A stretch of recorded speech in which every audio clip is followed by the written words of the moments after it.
শালকুমার পেলকাকুড়ার 13 হাত শ্মশানকালীর 6 জন ব্রাহ্মণ দিয়ে পূজার্চনা শুরু হলো। মেলা শুরু আজ থেকে।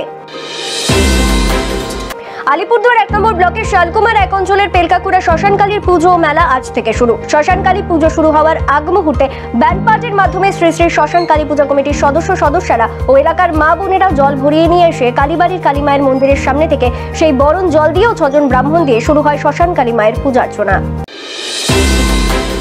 এবারের প্রথম শ্রী শ্রী শ্মশান কালী পুজো কমিটি এলাকার মহিলাদের পূজার্চনা করার জন্য কমিটি গঠন করে দেওয়া হয়। কমিটির সভাপতির দায়িত্ব পেয়েছেন অনিতা রায় এবং সম্পাদকের দায়িত্ব পেয়েছেন দীপালি রায়। পূজার্চনা সম্পর্কে সর্বজনীন শ্রী শ্রী শ্মশান কালী পুজো কমিটির মারিয়া দুলাল অধিকারী বলেন, আমি বিগত 2 বছর থেকে মারিয়ার দায়িত্ব পালন করে আসছি। এদিকে সর্বজনীন শ্রী শ্রী শ্মশান কালী কমিটির মহিলা সভাপতি অনিতা রায়ের কাছে পুজো আর মেলা সম্পর্কে জানতে চাইলে তিনি বলেন, আমি পুজো কমিটির সভাপতির দায়িত্ব পেয়ে অনেকটাই খুশি। আশা রাখবো আগামী দিন যাতে আরো ভালো করে মায়ের পুজো করতে পারি।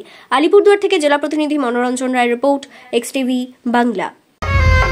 আপনি কত বছর থেকে মায়ের দায়িত্ব পালন করছেন? এবার সহকারে 2 বছর। 2 বছর। কত বছর এই পূজা পা দিল? 6 বছর। 6 বছরে।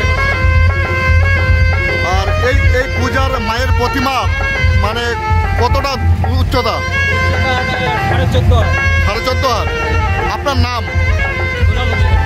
দুলাল অধিকারী।